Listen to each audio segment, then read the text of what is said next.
So this is a close-up of the first page of the documentation sheet. Couple things that you would want to document throughout the code are the areas I have highlighted. The rest of this sheet you can go back to after the code, but the critical areas that you would want to write down, the date and time that the event was recognized, which is at the very top here. Regarding airway, the time of the first assisted breath, also the time of intubation, and then for circulation, the time when chest compression started and when the AED is applied. After the code, you would want to write down when the time resuscitation ended, or if withdrawal of care was made. The rest of these areas you can fill in after the code when you have some more time.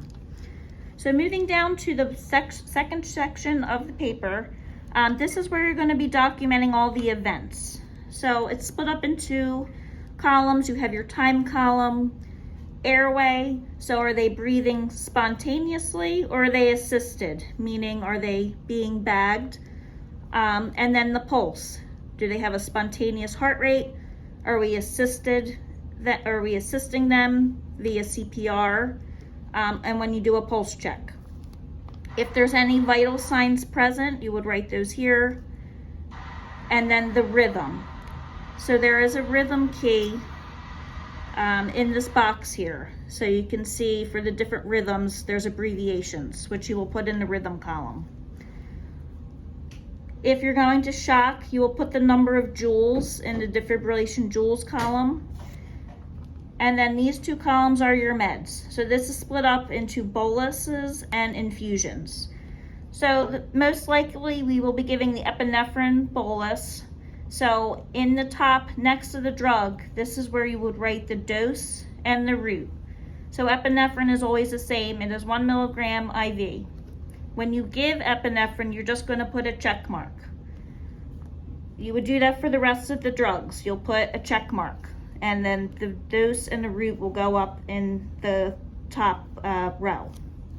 If we're starting an infusion, you will write in here the micrograms per minute or micrograms per kilogram per minute, whatever the dose is, and you will write any titrations down here in these boxes.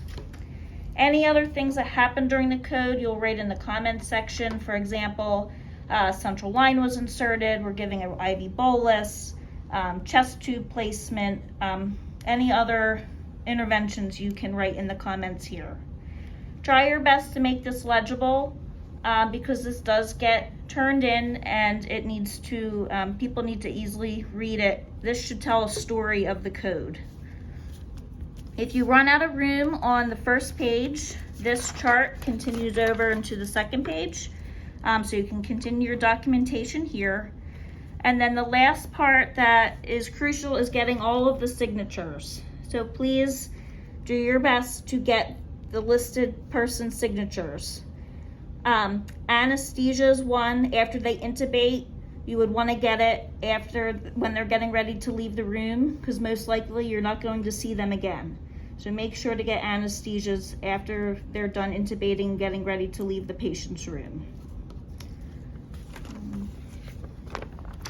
And that is it. I do recommend to get used to this, take a copy of this home, or when you have some time and take a look at it, just to get used to what's on here and how to document.